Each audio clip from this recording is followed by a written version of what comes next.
Ladies and gentlemen, patriots, privacy purveyors, welcome to the Podocasts. Why Sigea? That's it. That's the question that I've been asked more and more as we continue to get closer to launching of this product. Why Sigea? Let me tell you why Sigea. You are being tracked. You are being monitored. Your entire life is an open book to people who have no right or no authority to see what your life is, what you're doing, who you're talking to, what you're talking about. We live in a country that has a constitution. We are actually a constitutional republic. We are not a democracy. Democracy is a democratic. That's a process, but that's not what we live in. Democracy is mob rule. Democracy is two wolves and a sheep deciding what's for dinner. That's not where we live. So, why Sigea? Because you are being cataloged, because your personal privacy is being invaded, not some of the time, all of the time. That's why Sigea. We have to take it back, period. Now, up till now, if you want the convenience of the cloud, if you want the convenience that everybody seems to enjoy out here in the big broad Web 2 world, then you're going to have to bend the knee. That's it.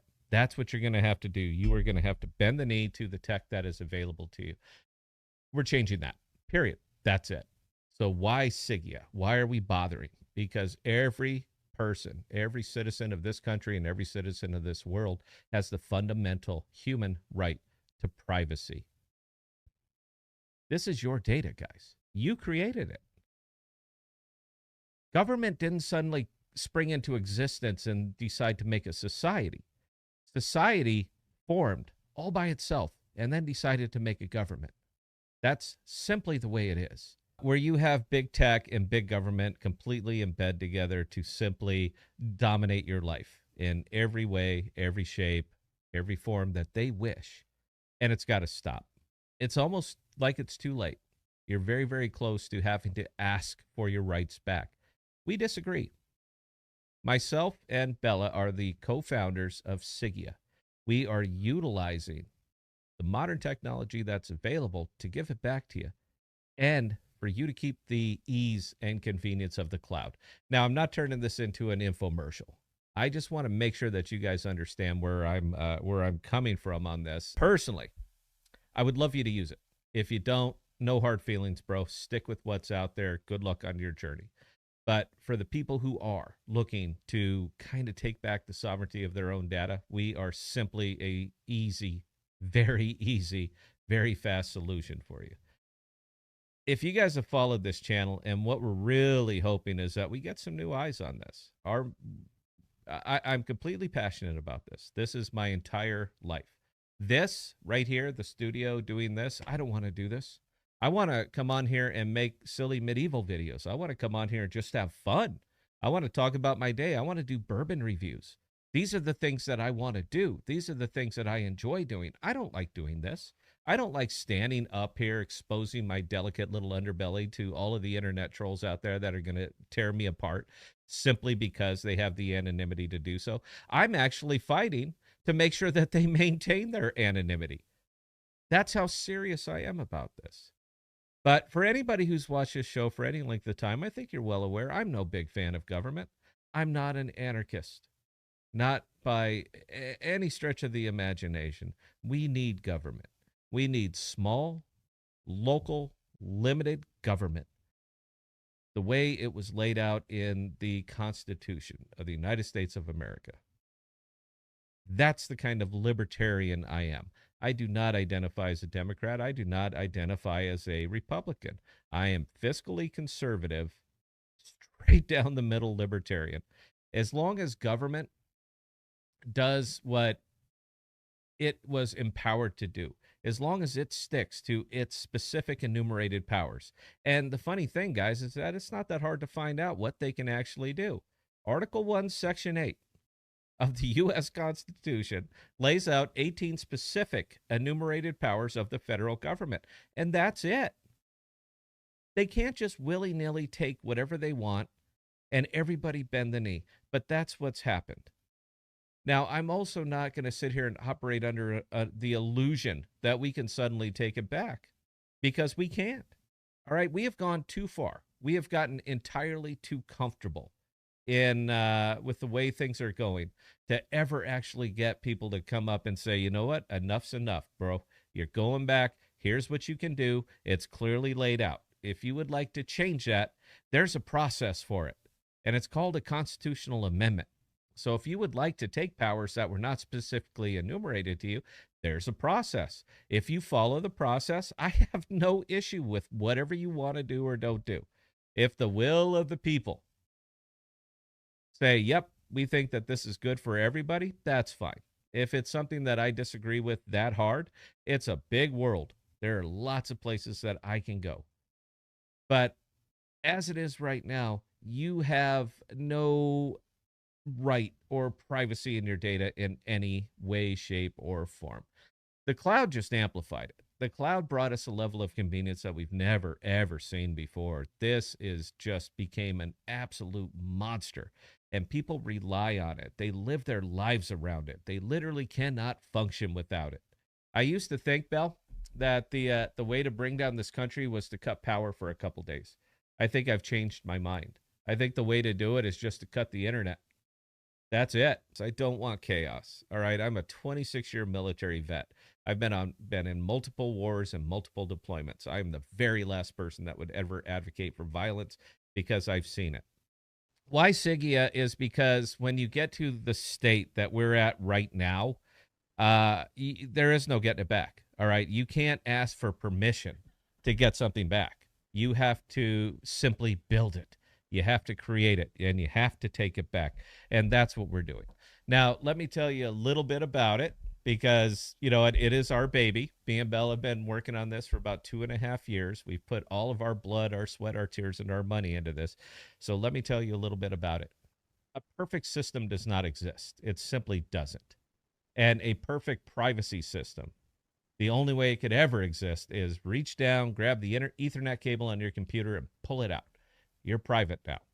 But if you want to live in this world, there are certain things that you're going to have to accept. And one of those things is that Ethernet cable in the back of your computer or the Wi-Fi in your house. You're going to have to accept that this is the way that you're going to stay in touch with the rest of humanity. It is what it is. So aside from that, the perfect system simply does not exist. Now, anything having to do with Amazon Web Services, and that's your Dropbox, by the way. Dropbox pushes their data up to Amazon Web Services. Ask me how I know, because I've built the Amazon Web Services data centers. I know what goes in. I know what goes out. I see the logos on people's shirts when they're walking around there. This is no big damn mystery, but people don't ask because they don't care. iOS. iOS is probably one of the biggest purveyors of salt, and this is what most people use. And when I mean that, I mean iCloud. This is probably one of the greatest data exposures that you're ever going to have because they put their stuff everywhere. Their tendrils are on everything. If you want the convenience of an iPhone, I have both. I go both ways. All right, I go iPhone and I go Android. But if you want the convenience of the iPhone, which from a user facing perspective, I would argue is probably the easiest thing on the entire planet to use. But if you are going to use that, you need to read the terms of service because you have basically given up all of your fundamental rights to control your own data. You need to take a look at it. If you want to see the specific sections of the terms of service, which you agreed to, we are more than happy to post those things so that you can read them for yourself.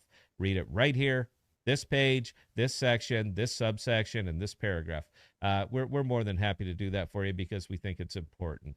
Do we get anything out of this? No. Are we going to get customers out of this? Likely not. But I think it's important to at least mention it and make sure that the information is available for anybody who might be looking for it. That's what we're doing. So we can agree that the perfect system really does not exist, but we think that Sigea is about as close as you can get to it. Now, I'm going to walk you through this on a very, very 30,000 foot view. All right, this is not real tough. You open your Sigea app or you choose in settings to have it just actively monitor the folders of your choice. Personally, I'd recommend that. Not a lot of people like to open apps regularly. But let's just say you open the app. All right, you log in, you hit the plus button, you upload what you want, and you hit send. That's it. All right. That, from your perspective, that's it. Now, here's what happens. Immediately on your device through our protocol, you're going to see a little bar over the top that says encrypting. Now, we could go with very, very standard or basic encryption, and most people are going to be okay with that, but we don't want to do that. We're doing it with AES 256, which is the industry standard. This is military grade encryption. Your data, which is encrypted before it leaves your device, it cannot leave your device unless the encryption key has been completed and is stored. Once that data is encrypted, you're going to see your little data floating up into the Sigea cloud. Now, what it's doing there is running from there over to our file servers. We have to make a path to get it to its final destination. Dropbox is the path for Amazon Web Services. Sigea is the path for Jackal Storage. So your encrypted data goes up to our file servers. We have to give you a very good customer experience. UI and UX, customer experience is everything. People want fast, fast, fast. So we brought you fast, fast, fast. Your data goes up to our servers. Now, our servers are not OVH. Our servers are not Amazon. Our servers are not Microsoft or Facebook. Our servers are on a platform called a cache. Now, this is also a distributed system. So that's where our servers are. Your data goes from there to our servers. From our servers, they get pushed into Jackal. Now, let me give you another 30,000-foot view of what happens then. We start using the Jackal Protocol at that point. And when we start utilizing the Jackal Protocol, Jackal has the same privacy fundamentals that we do. Before Jackal will accept a file, it must be, again, encrypted with AES 256 before they get to see it. So your data is not only encrypted once, it's encrypted twice. It's encrypted before it gets to our file server, and then it's encrypted again before it hits the Jackal Protocol. Now, once it hits the Jackal Protocol, this is actually where the magic happens. Once it hits the Jackal Protocol, it is randomly assigned to a distributed storage provider, Bell, somewhere in the world. They don't know where. They're not picking. All they see is a name. But they're going to go ahead and push that file up there. They're going to mirror it 2 times. They're going to stick it here, they're going to stick it here, and they're going to stick it way the hell down here somewhere. If there was a server in Antarctica that was spun up and that was connected to Jackal, your data might be down there. But I digress. Now, once it's up, once it's on a distributed storage provider, Jackal has no more visibility of it. They have one single thing that is provided to us, and that's called the file ID, the FID. You're going to hear us talk about this an awful lot because that FID is your forensic, is your identifier, because Jackal is actually a forensic environment. And what that means is that anything that goes through or comes out of Jackal is fully audited, fully tracked via the file ID, not the contents of the data, but it's also admissible in court. Did you know that, Belle? Did you know that the stuff that's going on in there was admissible in court? I did. Yeah. That's why our DocuSign, which will be probably going in the next update or the update after that, is going to be the most thorough, private, electronic document signing system that has ever seen the light of day. We have it. I had to electronically sign a document just a couple days ago. It was something silly, but I had to do it with a big old Dropbox label on the top of it. I've never been nervous signing something like that until I saw that label, because I know exactly what happened. As soon as it came through Dropbox, Dropbox took a big old picture of that document, and they know who it was going to. As soon as I signed it, they took a big old picture of that. To prove that I did sign it, they took a picture of that as well, and then they sent the notification that the document has been signed, and here's a copy of it, because they have to retain the original based on the Data Retention Act. We don't fall under the Data Retention Act. We're not an American company. Isn't that funny how that works? Isn't it kind of strange when you actually take advantage of the technology that's available to you, the kind of things that you can get done? So we Well, have and no okay, we are not a data storage company. We are a data tunneling company. that is a very good way to say it. Yeah, we're not in the data storage business. All right, we're data merchants. We're going to move it from point A to point B to point C at your request. Now, the sweetest spot of this whole thing, the best part about this whole thing, once we have the file ID, our file servers are ephemeral. We don't need your anything anymore, even your encrypted data. There's no need for us to store it. It's arrived at its last known location, at its last proven good location. We prove it with the file ID. So it is completely off from our system. Our system is ephemeral. As Bell just pointed out, we are not in the data storage business. We are data merchants.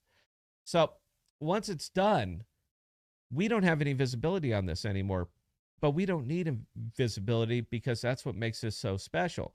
At this time, your data is between you and the storage providers. Jackal isn't even involved in this anymore.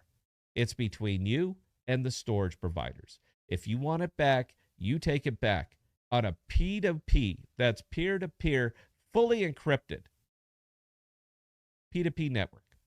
Jackal has nothing to do with it. Jackal can't stop you. Jackal can't see it. Jackal can't modify it. They can't do anything with it. That's your data. I hit the mic. I'm sorry. I'm back to a mic again, guys. But that's your data. So you want to share it? Completely up to you. Now, if you share this data, you are granting another human out here permission to view the data. When I decide to share a file with Bell, it's between me, it's between the storage provider, and it's between Bell. Jackal has nothing to do with this. Through the Sigea app, I say who I want to share it with. I pull up my contact list. I click Bell. I hit share. Bell now has access to that file. That means there's 2 humans in the world that can see the actual contents of that file. Nobody else. I'm not saying the encryption is not crackable. Nothing is unhackable or uncrackable if you got time, money, and resources. But to decrypt 2 layers of AES 256 encryption, you better have a bunch of big quantums and you better have a whole lot of time. And by the time you're done, the only thing that you're going to identify on that one is probably me giving Bell the finger, just because we like to joke like that. Bell, do we have any questions or comments, guys? We're coming up on our next segment. All right. So anything having to do with Sigea, let's get it asked right this second, because I got to get into Iran. I got to get into Israel. That's what we're doing here. All right. World affairs. So Bell, if you could, if we got anything, go ahead and take it away. If not, I'll find a song to play. Oh, we do. The one question relating to Sigea that we've gotten as of this point that hasn't been previously answered is from Sofa Ninja. Do you think most people even care about privacy until it's too late? No, nobody cares about insurance until the house burned down. Nobody cares about auto insurance until they've had an accident, and nobody cares about privacy until they've been exposed. For us, our ideal market, our target market, are people who do care, because it's easy. It's easy on us. We can say, here it is, download it. Here's a QR code. Take a look. Do you like it? Is it fast? Do you understand how it works? Great. Welcome to Sigea. Everybody else is going to be an uphill climb from a consumer standpoint. Now, from an enterprise standpoint, we are bringing a forensic cloud to law firms, to law offices, to tax professionals, to financial people. All those things that you have to go into the office to sign documents, you don't have to do that anymore. All those times that the doctor has to call you to give you the test results because they're not allowed to send it via digital means, they can do that now. The productivity savings of using this, and this is fully audited all the way up and down the chain. But the productivity savings of using something like this is going to get real close to a no-brainer.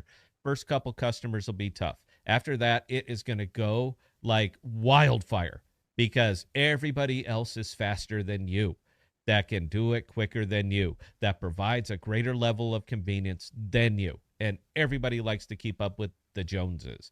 So we have to catch, from a consumer standpoint, we have to catch them with features. That's it. Privacy is not going to sell to them, guys. I'm not a babe in the woods. This is not my first rodeo. This is not my first business.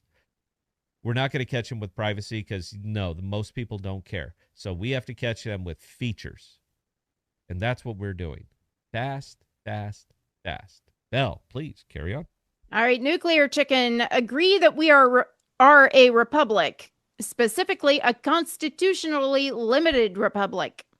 Yeah, well, we used to be.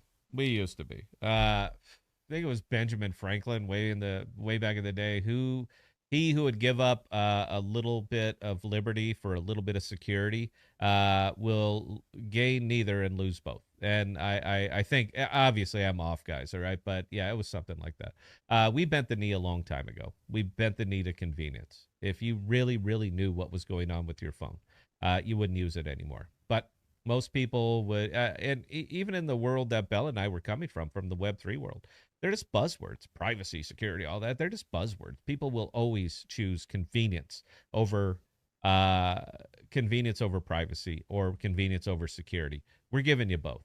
So is it going to be tough to message? Yes. Going to be an uphill climb? You bet. Anyway. Oh, All right, nuclear chicken. I know everyone is big fans of the First and Second Amendment, but that 10th Amendment is probably one of the most important ones. Of course, 1 and 2 make it possible. yeah. And the 10th Amendment is actually the catch all. All right. Any power not specifically delegated to the governing body by this document is left to the states or the people, respectively. That means the 18 specific enumerated powers that are specifically delegated in Article 1, Section 8, that's all the federal government can do. That is it.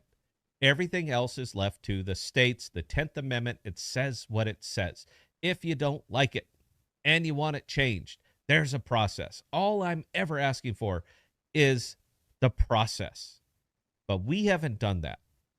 You have to ask so much permission of so many things to do anything on your own property, in your own house. Mattress tags. You have to bend the knee and ask for permission to effectively do anything. All right. That is not a government that is felt as the barest the breath on your neck. That is a government that has an iron boot on the back of your neck, and you need to ask permission for everything. If anything is ever going to happen, it's going to happen with the states. But the states seem very content to play second fiddle. Now, personally, my opinion, if the federal government is going to trump everything that the states are doing, why the hell do I have state senators? Why am I paying for a state Congress? What is the Congress, the state senators of Iowa doing for me? If they're simply going to bend the knee anytime the government blows their dog whistle, why am I paying for them as well? All right. The states are the ultimate authority for the citizens of that state. But we have completely gotten away from that. How do you get it back? I don't know. But I can tell you right now, it all starts with privacy. Message, guys. I don't think you get me unless you've been here for a long time. This is all I really care about is the message and giving people a legitimate option, something that they've never had before. This is critical to me. This is why I continue to come on here day after day after day, because it is my absolute passion. It's yours. You just got to reach out and you just got to take it back. This is not an app, man. Look, guys, this is a movement. All right. This is the citizens of the world coming back and saying enough is enough. There is so much that we can do with this technology. There are so many things that we can change with this technology. How much is your privacy worth to you? How much is a data breach going to cost you? That's something that you need to ask yourselves. Again, we could vanish from this, but it's important. And if it's important, you put the time in. You take the embarrassment. You take the black eyes. You take the bloody knuckles. You take what's coming at you. But you do it because it's important and because it's worth it. That's why we keep doing this. We are a world affairs program. I think this is worth a few minutes of our time to go ahead and discuss it, guys. So it's actually Milton Friedman, and I believe it was in India. I know this is pretty well known. Went over and he was viewing a public works project. They were digging a canal, and Milton, let's just say it was India. If I'm off, I'm off, man. But let's just say the Indian officials, they were going around, they were showing Milton Friedman. You see what happens with our public works projects, everything that's going on here. And Milton Friedman said, well, why are you using steam shovels? Why are you using heavy equipment? Why are you using everything that makes this work quicker?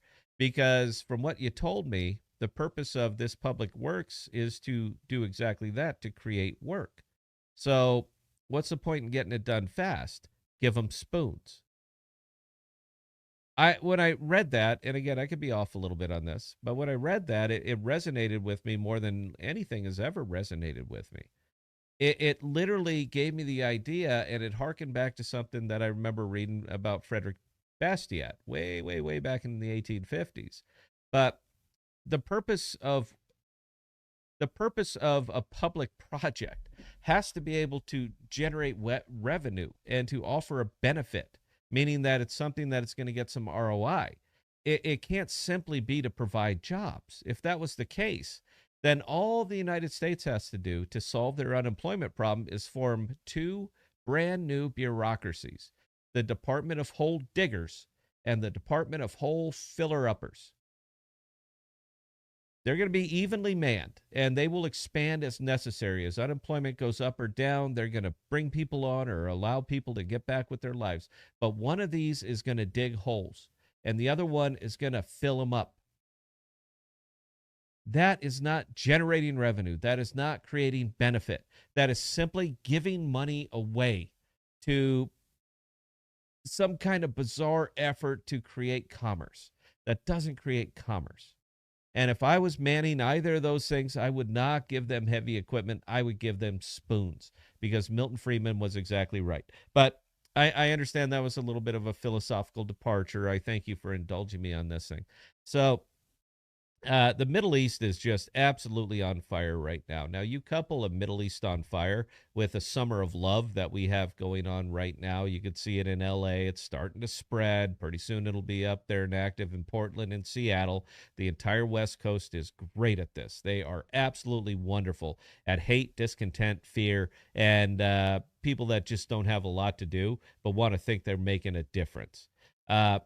The funny thing about all of this is that they literally do not see the parallels between what they're doing and the proletariat bourgeoisie revolution of France all those years ago. I don't understand, and it doesn't really matter. I can't explain it, or people just simply don't care. But revolutions, violent revolutions like this, never ever end up the way you think that they're going to end up, because the leaders of the proletariat movement will always become the bourgeoisie at the end of that revolution. And once they have the power, the authority of the bourgeoisie, they don't really care about who helped them get there.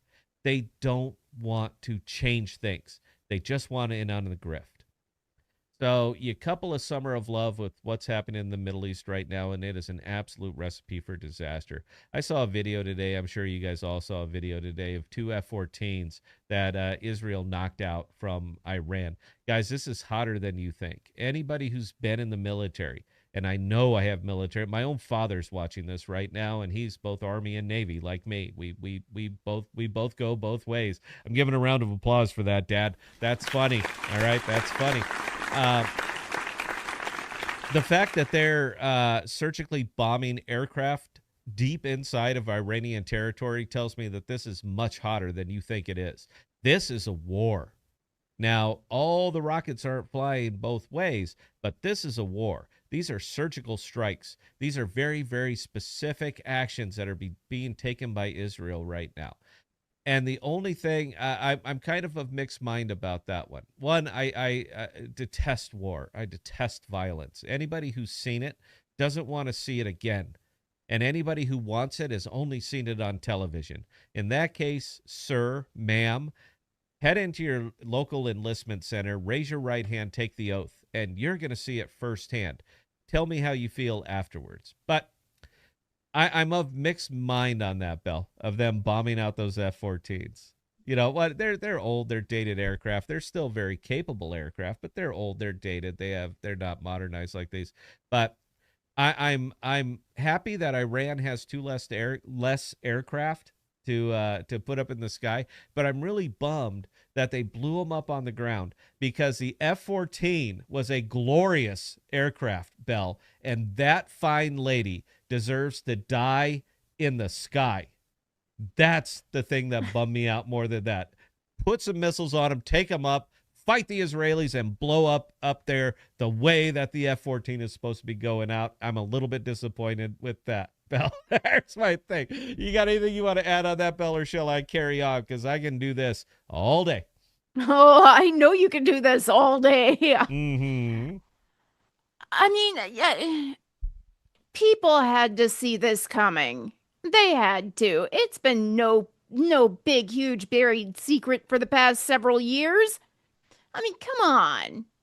Well, Why why do you think the publicity about it is getting inflated now? just because blood on the wall. Both top of the fold headlines. That's the thing. We're a least common denominator society, and whatever light is flashing, that's the one that we're attracted to. We're like moths. I mean, we're like social moths, and when something starts heating up, we just head to it naturally. So no, I get all that part. Yeah, there's nobody should be going babe in the woods on this. All right, this has been a hotbed as long as they've existed. And if they were not attacking Israel, they would be attacking somebody else, their neighbor, even their neighbors. They don't get along. Iran and Iraq have never been peaceful. That's a funny thing. Everyone's like, well, look, it would have been fine if Israel was. These guys have never been peaceful. It has never happened since 700 AD. They've been at war. We're now at 2025. All right, that is over 1,300 years of violence. If it was going to settle down, you think that there would have been plenty of opportunities just to say, you know what? I think we did. I think enough's enough. You guys stay on your side, we'll stay on our side, and everything's cool. The concern that anybody listening to this channel would have on that is how it's going to actually affect finances, and that's the funniest part. Is that's where we're at now. Between whether it be DeFi, TradFi, it really doesn't matter. People are more concerned about what it's going to do to the markets. After the Civil War, we haven't really seen an extreme amount of violence in this country. The last time that this country was really viciously attacked would have been probably Pearl Harbor. That's the only time and I don't think the mainland has ever happened after let's just say 1900s or 1920 or so. I don't think the mainland has ever really been threatened. So the bulk of the people that live here under the safety and security of what the country offers, they've never really seen it firsthand. They've never really been a part of it. All the rest of this world has been a part of it, and they've been a part of it forever, but they keep doing it. So I'm kind of wondering, are we right or are they right? Maybe that is just a natural order of humanity, is to kill ourselves, to kill each other. And it really, really makes me weep because birth rates are down across the board on here. Japan is literally giving tourist visas for men to come over there, marry or knock up Japanese women. Korea is doing the same thing. And every single time that a new conflict spins up and more bombs are dropping and more people are being killed, I just hearken over to the birth rate. We're already low. You can't replace these people anymore. I mean, that's it. Every single time we just seem to drop more bombs and do more of everything. We're out of control on these governments across the board. Nobody out here is any even close to stable. And now Israel is shaking the tin cup and saying the United States has to come into this. That is putting us in a very, very difficult position. Now, what's happening behind the scenes? My guess, arms and ammunition. I got a hunch that they're well on their way. A lot of mid-air tankers have been taking off from the United States, transponders off, going somewhere. I think I can make a guess probably where they're going. This is going to be an air war over there for a good long while. Israel is more than willing to eat the losses of Iran's ballistic missiles of Iran's missiles coming in and hitting Israel. And Tehran is more happy to absorb whatever Israel shoots over there. But the fact that they're doing this raises alarm bells for me all over the place. Now, I understand Iran's nuclear development. They have centrifuges everywhere. They have been working forever and ever to build a bomb. That concerns me greatly because these people will use it. I'm not speaking for all Iranians. I am kind of leaning in towards leadership over there, and they've made every indication that their one goal is to wipe Israel completely off the map. Period. You can only say that so many times before people over there go, you know what? I believe them. I think they will. So The fact that they're doing these surgical strikes over there tells me something, but the little, the little bug that's always in my ear tells me that they discussed it with the US before this happened, and that the US was kind of okay with it, because Israel does not have the production capacity to produce the missiles, to produce the armament, to produce the arms that they need to fight a prolonged engagement here. And the only place that they're going to get those things likely is probably from the United States. So an army moves on its stomach. Who knows that term? Who's heard that before? Meaning that you can only be as successful as your logistics will allow you to be. Israel cannot maintain this multi-front war. They have to be getting support from somewhere. The only real big public people that have supported Israel forever and ever, not the people, but at least the governments, has been the United States. So I got a hunch we're already in this. Anyway, Belle, questions, comments, concerns, observations, please go. New type. Wait, how is Sigea not an American company? Because Sigea itself is a registered C Corp. You can find us. We're out there. Sigea Cloud Labs. We are absolutely an American company, but we do not use American technology. At no time will we ever see plain text of what you're doing, what you're sending, your documents, your pictures, your videos, nothing. The protocol is designed that we cannot do that. Take a look. The code is audited, and judge it for yourself. Belle, please carry on. Sofa Ninja, what was the moment you realized big tech might not have your best interests at heart?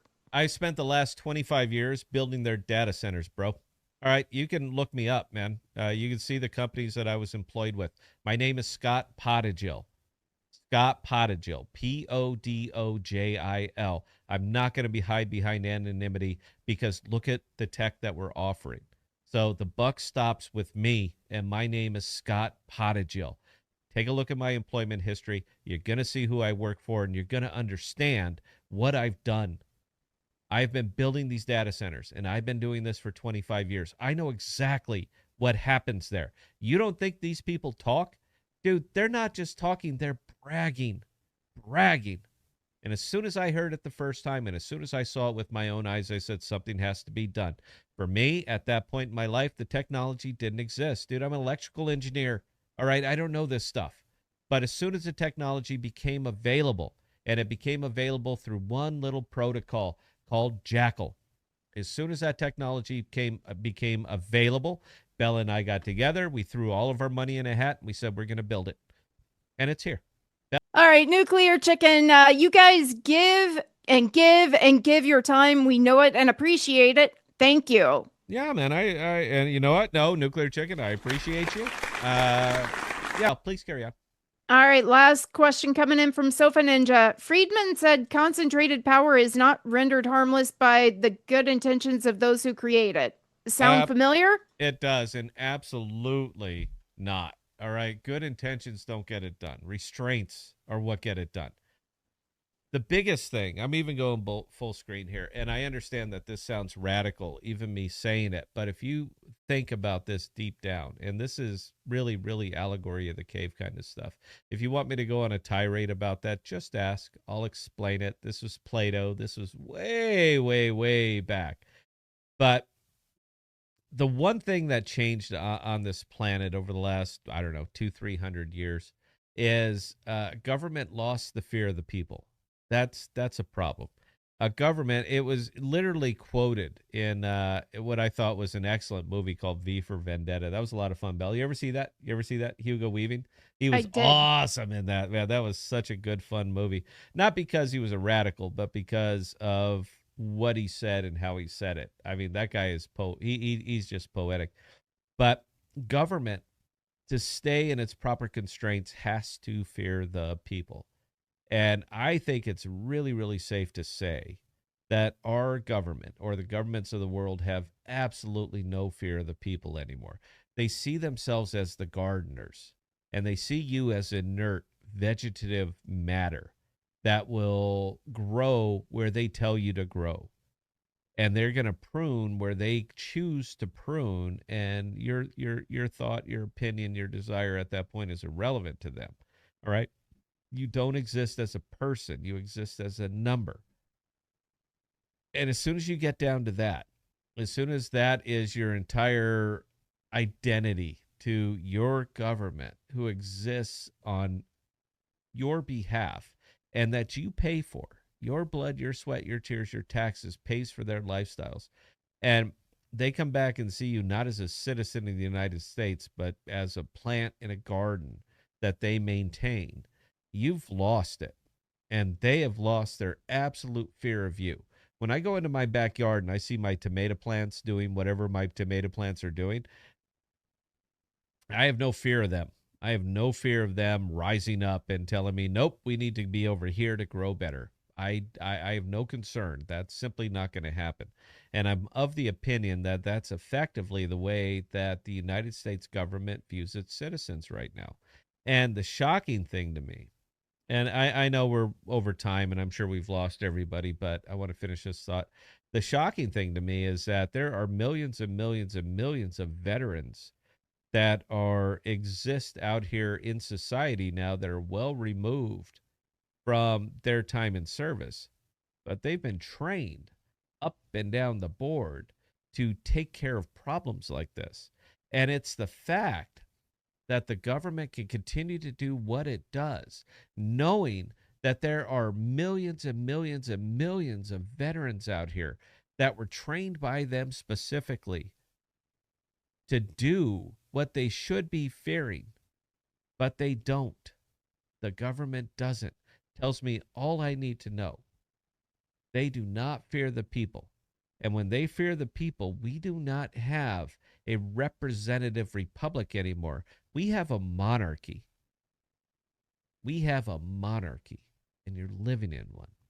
Anyway, I'll use that as my closing thought. Belle, we got nothing else. Please talk us up, take us out. Had a wonderful time. All right. Again, ladies and gentlemen, for those of you who joined us this evening, we cannot say thank you guys enough. We do appreciate each and every one of you guys and the comments and questions you send our way. Now, with that being said, we are going to be on tomorrow night at 6 p.m. Central Standard Time. In between now and then, if you guys have any other comments, questions, or concerns, definitely don't hesitate to reach out to either Scott or myself, Scott at ThePodocasts.com or Bella at ThePodocasts.com, and we'll get those answered for you.